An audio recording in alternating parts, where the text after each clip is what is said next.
It started on one of those nights when the house was too quiet. The clock on the wall ticked louder than it should have. The desk lamp pooled light onto my open notebook, and my pencil tapped restlessly against the page. I was studying late, trying to force geometry formulas into my head before exams. That's when I heard his footsteps. Slow, steady, moving down the hall. A moment later, he appeared in the doorway. My stepfather. His eyes caught the glow of the lamp, and for a second, he just stood there, watching me. I was studying late, I whisper now, when he sat beside me, and then we... But wait. Before I continue, make sure you subscribe so you don't miss the rest of this story. And tell me in the comments, where are you watching from? I want to know. He stepped into the room and pulled out the chair next to me. The sound of wood scraping against the floor felt too loud in the silence. He sat down slowly, like he wasn't sure he should, like maybe he'd turn back any second. But he didn't. "Still awake?" he asked, his voice calm, almost too calm. "Yeah," I said, my throat dry. "Exams." He nodded, glancing at the mess of papers spread out before me. "Need help?" I hesitated. It was such a normal question, the kind any parent might ask. But the way he leaned forward, the way his eyes lingered just a fraction too long, made it feel like more. "Maybe," I admitted, sliding the notebook toward him. He took the pencil from my hand, his fingers brushing mine. Just a second. Just enough to send a jolt through me. He didn't react. Maybe he didn't even notice. But my heart beat too fast, too loud. He bent over the page, explaining the problem in his steady voice. I nodded along, though I wasn't listening. Not really. My focus wasn't on the numbers or the angles, it was on the closeness. The way his sleeve brushed my arm, the way his presence filled the space around me. At one point, he looked up, and our eyes met. The air seemed to shift, heavy, unspoken. I broke away first, pretending to study the problem, though the words blurred before me. Minutes passed like hours. We worked in silence, side by side, until the math stopped mattering. The only thing I felt was the heat where his hand had been, the tension in the air, the weight of something I couldn't name. When the clock struck midnight, he set the pencil down. "You should sleep," he said softly. "I know," I whispered, but I didn't move. Neither did he. The silence stretched, fragile, dangerous. And in that moment, I realized this night was only the beginning. The next night, I told myself I would study in my room instead of the living room. I thought maybe the quiet would help me focus. Maybe the closed door would keep things simple. But when I sat down at my desk, the silence felt heavier than ever, almost suffocating. After half an hour of staring at the same page, I carried my books back to the living room. The lamp glowed warm against the dark, the same as before. I spread my notes across the table, trying not to think about what had happened the night before, how close he had sat, how his hand had brushed mine. It was nothing, I told myself. Just small gestures. Ordinary. I almost believed it until I heard the sound of footsteps again. He appeared in the doorway, pausing when he saw me there. Something flickered across his face. Hesitation maybe, or recognition. Then he stepped inside, slower this time, and lowered himself into the same chair as before. "Back at it?" he asked. "Yeah," I said, trying to sound casual.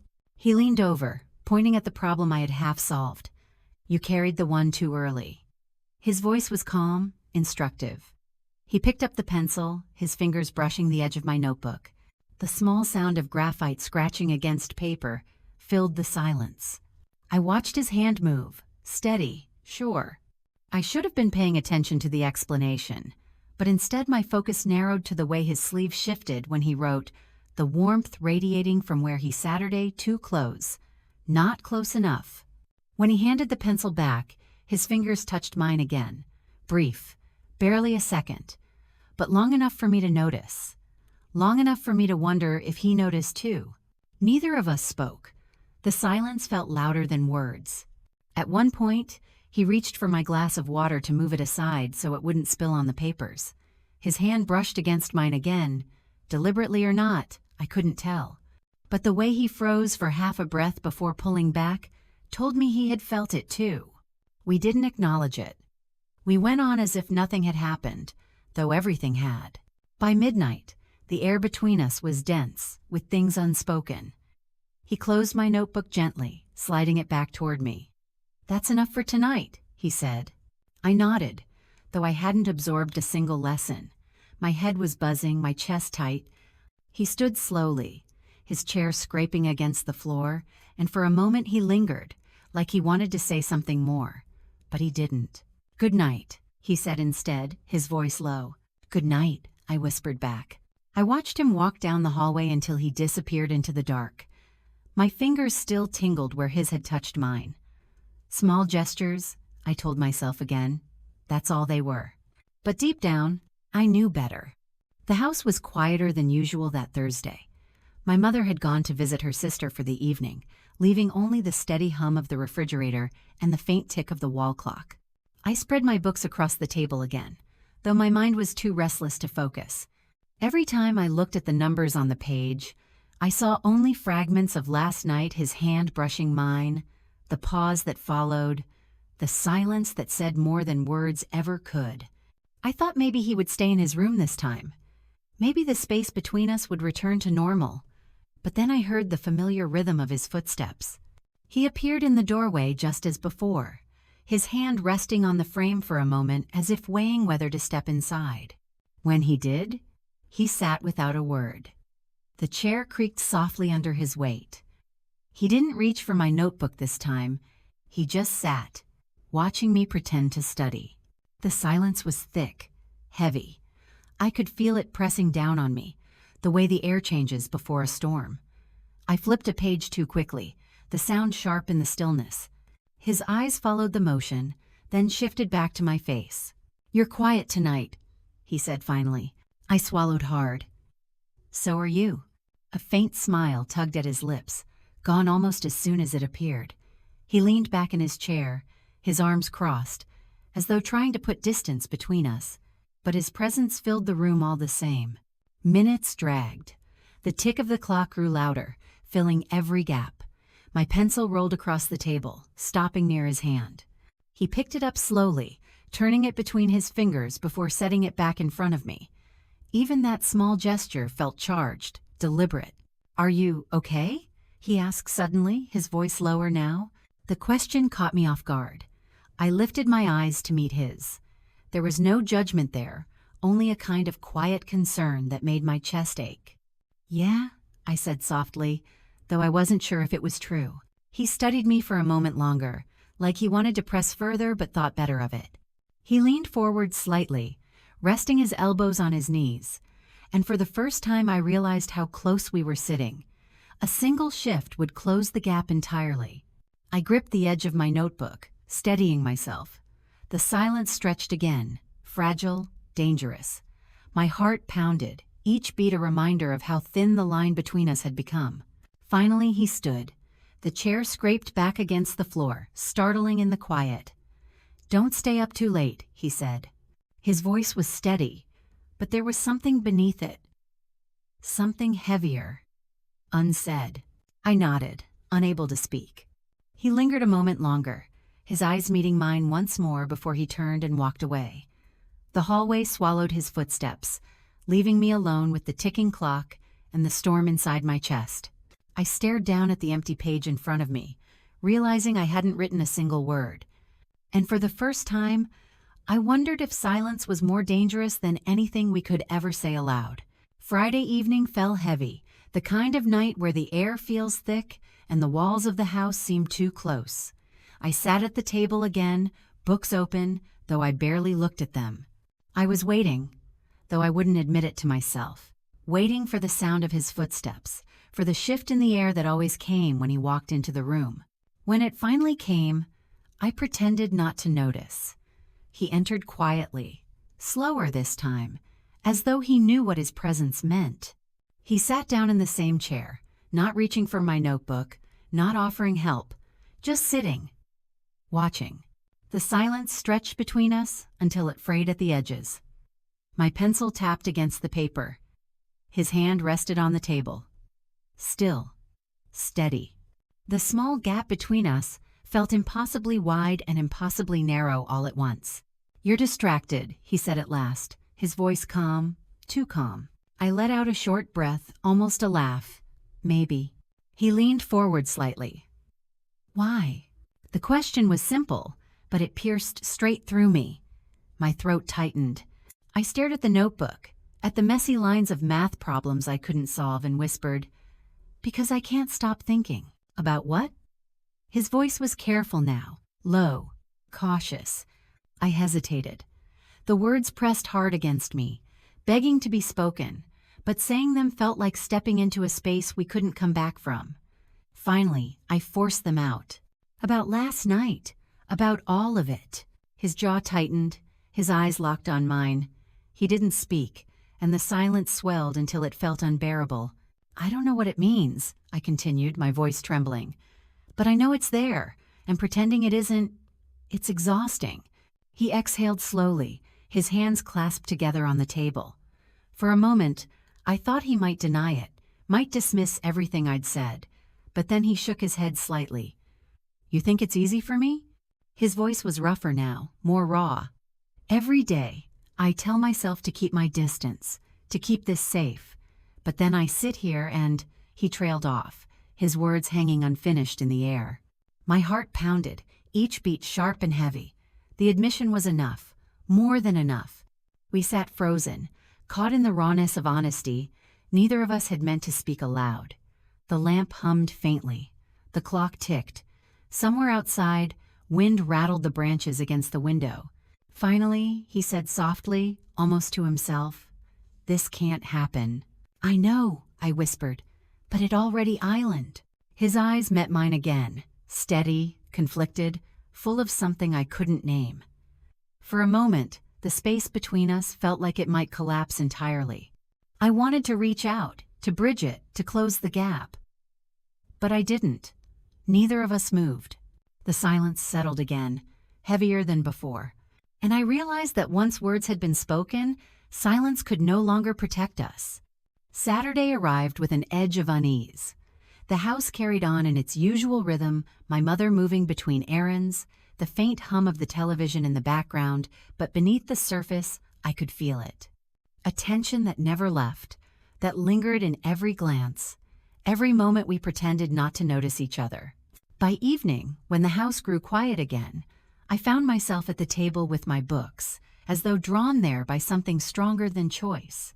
The pages blurred in front of me, but I stayed, waiting without admitting that I was. He appeared later than usual. His footsteps were softer, slower, almost hesitant. When he stepped into the room, he didn't sit right away. He lingered by the doorway, his hand resting on the frame, as though debating whether to turn back. But then he crossed the space between us and lowered himself into the same chair he always chose. We didn't speak. For a long time, the only sound was the faint rustle of paper as I flipped a page I hadn't read. His presence filled the room, quiet but overwhelming. At one point, I reached for my glass of water, and so did he.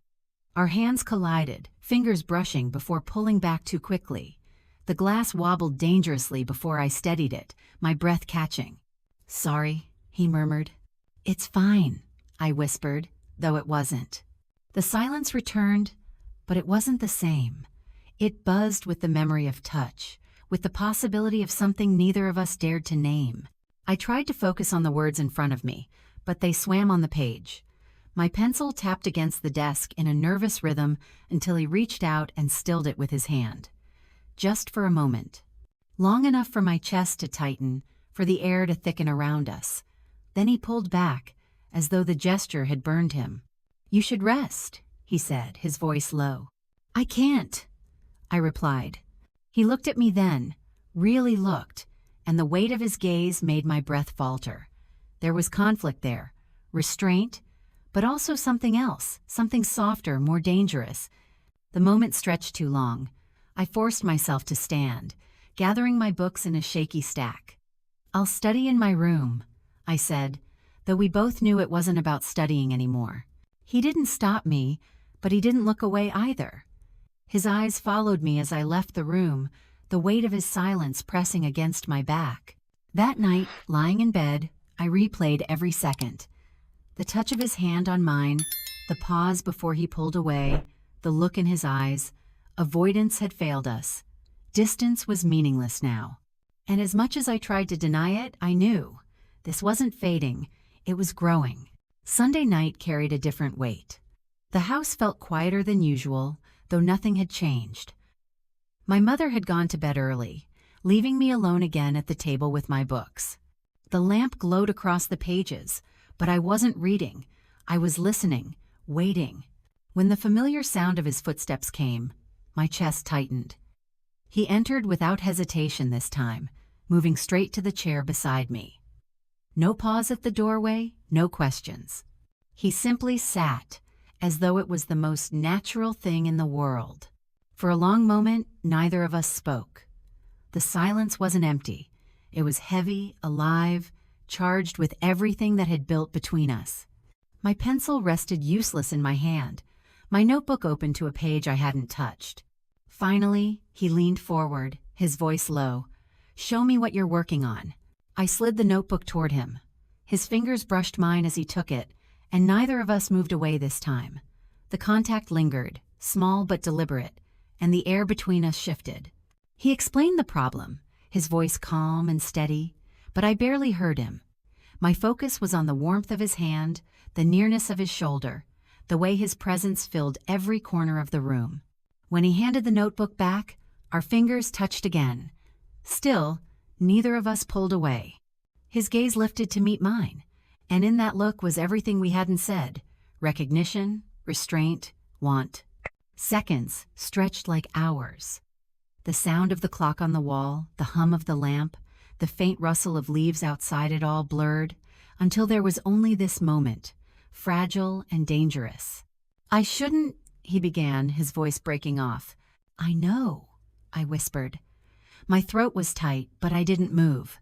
His hand lingered on the edge of mine, not quite holding, not quite letting go. A line blurred, invisible but undeniable. We were no longer pretending these were accidents, no longer hiding behind silence. The weight of it pressed down, terrifying and exhilarating all at once. Then, as if the realization struck too hard, he pulled back. His chair scraped against the floor as he stood quickly, his breath sharp. "That's enough for tonight," he said, his voice rough. I nodded, unable to find words. My hands trembled against the pages of my notebook, the warmth of his touch still burning into my skin. He lingered a moment longer, his eyes locked on mine with a look that made my chest ache. Then he turned and left the room, his footsteps fading into the hall. I sat frozen, staring at the empty space beside me. The line we had clung to so tightly was gone now, blurred beyond recognition. And I knew nothing would ever be the same.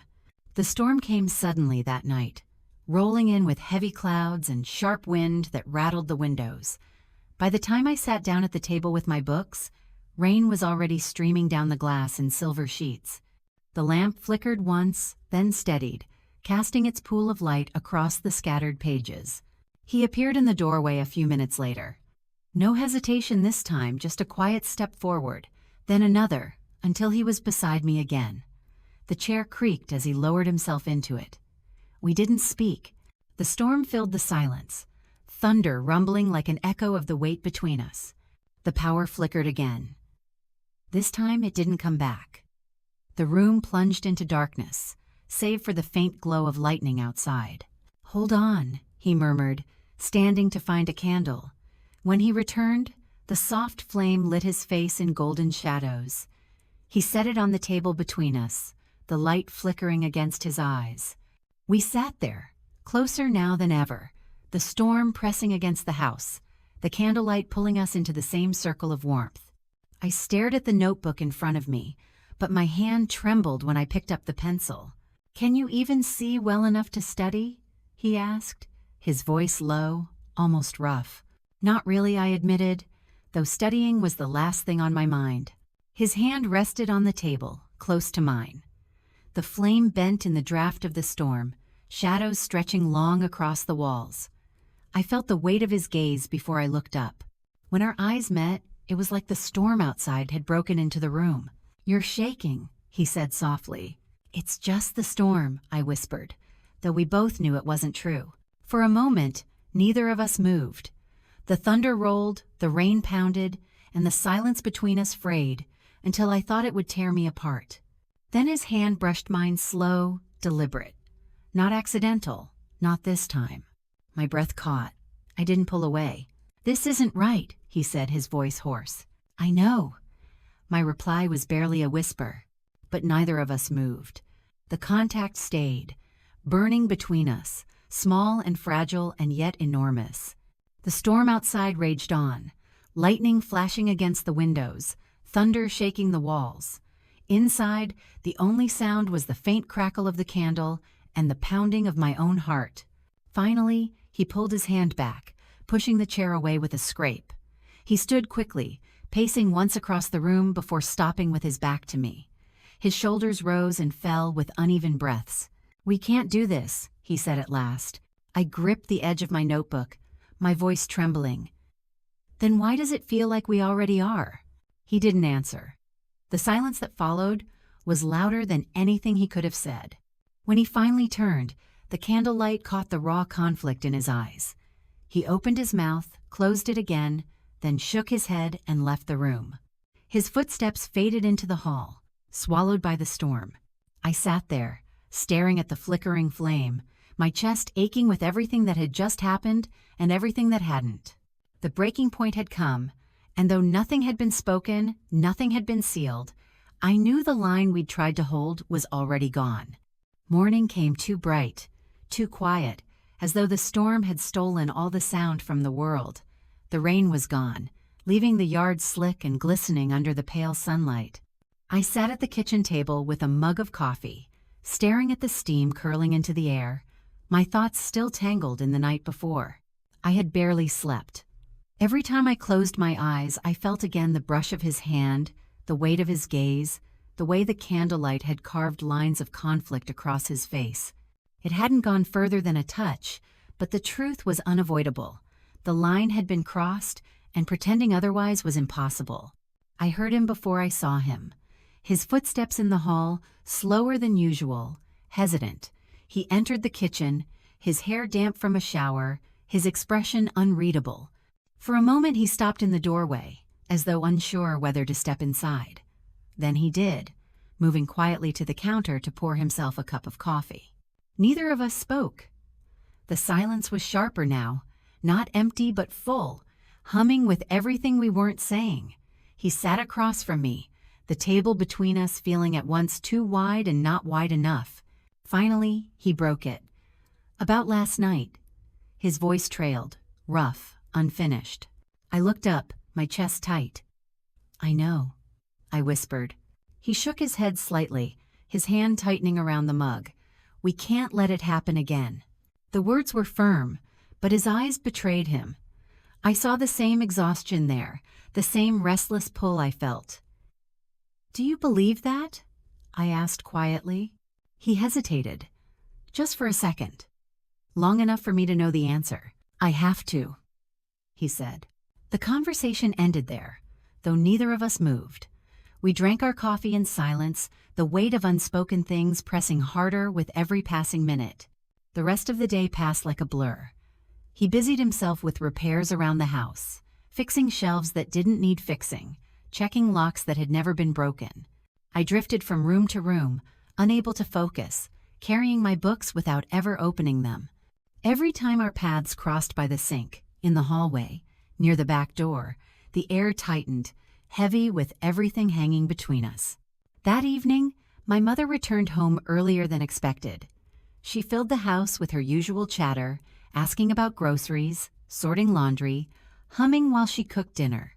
On the surface, everything was normal, perfectly ordinary. But when she stepped into another room, the silence returned, swift and suffocating. I caught his eyes across the table, just for a moment, and it was enough. Enough to remind me that nothing was ordinary anymore. Later that night, lying in bed, I stared at the ceiling, listening to the faint hum of the refrigerator, the soft creaks of the house settling.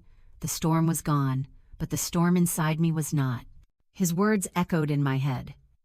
"We can't let it happen again." But deep down, I already knew. It wasn't about letting. It had already happened. And no matter how much we tried to deny it, something had begun that neither of us knew how to stop. The days that followed felt strangely hollow, like the house itself was holding its breath. On the surface, nothing had changed.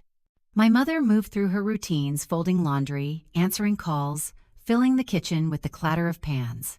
He went about his usual chores, his voice calm and measured whenever he spoke to her. To anyone looking in, we were just a family. But under the surface, something was unraveling. At night, when the house grew quiet, the tension returned. I told myself I wouldn't go to the table, that I'd study in my room instead, away from him. But every time, I found myself drifting back to that same chair, opening my books under the warm glow of the lamp. And every time, sooner or later, I heard his footsteps. The first night, he sat without a word. The second, he lingered in the doorway longer, as though debating. By the third, we didn't bother pretending anymore. He simply came, and I didn't stop him. We didn't touch. Not this time. But the silence was no safer than the brushes of hands had been. It was worse. It pulsed, heavy and alive, filling the space between us until it became unbearable. At one point, I dropped my pencil. It rolled across the table, stopping near his hand. He picked it up, holding it for a moment before setting it back down in front of me. His fingers lingered, just a second too long, enough to steal my breath. "You should sleep," he said quietly. "I can't," I whispered. The words hung between us, fragile. His gaze met mine, steady, conflicted, and something inside me shifted. I wanted to look away, to break the tension, but I couldn't. Not anymore. Finally, he pushed his chair back, standing abruptly. "We need distance," he said, though his voice cracked around the edges. I shook my head, my voice trembling. "It's too late for that." He froze, his eyes locked on mine, and in that silence everything was admitted. No more pretending, no more disguising the truth as accidents or coincidence. The line had been crossed long ago, and now there was nothing left but the space we kept failing to fill. His hands tightened into fists at his sides, as though he were holding himself together by sheer force. For a moment, I thought he would turn and walk out, end it all with silence again. But he didn't. He stayed, rooted in place, staring at me like I was both the problem and the answer. The air felt suffocating, charged, impossible. My chest ached with it, my pulse racing in my ears. I whispered, "Say something." His reply was almost a growl, low and broken. "If I say it, there's no going back." And in that moment, I realized we were standing on the edge of something vast, dangerous, and unstoppable. The only question was whether we would fall or step away before the ground gave out beneath us. The night felt heavier than the rest, as if the house itself knew what was coming. My books were spread out across the table, but I wasn't reading them. I was listening, waiting for the familiar rhythm of his footsteps. When he finally came, he didn't pause in the doorway this time. He walked straight in and sat beside me, his movements quiet but certain. For a while, we pretended to focus on the pages in front of us. The pencil scratched, the clock ticked, the lamp hummed softly, but the silence wasn't real. It was thick with everything unsaid. At one point, I turned a page too quickly, my hand brushing his. Neither of us pulled back. His eyes lifted to mine, and for a moment the air froze. "This can't go on," he said, his voice low, almost broken. "I know," I whispered, though my heart pounded with the opposite truth. He exhaled, his hand trembling slightly, where it rested on the table. "I've tried to stop it. I've told myself it's wrong, that we can't let it happen. But every night I sit here and—" His voice faltered. "I can't pretend anymore." The words hit like thunder. My breath caught, my chest tight. "Then don't," I said softly. For a long moment, we just sat there, staring at each other, the weight of it pressing down until it was unbearable. Then his hand moved, slow, deliberate, covering mine completely. No accident, no excuse, no pretending. The world seemed to narrow to that single touch. My pulse thundered in my ears, my body frozen in place. I didn't pull away. "You know this changes everything," he whispered. "Yes," I breathed. "But maybe it already has." The silence that followed wasn't the same as before. It wasn't avoidance. It was acceptance. He squeezed my hand once, firm and steady, before letting go. The sound of his chair scraping back was sharp in the quiet. He stood, his expression raw, conflicted. "Get some rest," he said. His voice was steady, but his eyes lingered on mine, heavy with everything we'd left unspoken. Then he turned and walked out, his footsteps fading down the hall. I sat there, frozen, staring at the space he'd left behind. My hand still tingled with the memory of his touch, a mark that wouldn't fade. I knew there was no undoing this, no going back to the safety of before. The line was gone, and the truth between us had finally been admitted. What came next, I didn't know, but I knew one thing. Silence could never protect us again. And that's the end of this story. It was never just about studying late. It was about silence, boundaries, and the dangerous weight of what goes unsaid. Now it's your turn. Do you think they should have crossed the line or stopped before it was too late? Comment below and let me know where you're watching from. And don't forget to subscribe so you never miss the next story that will leave you questioning what you thought you knew.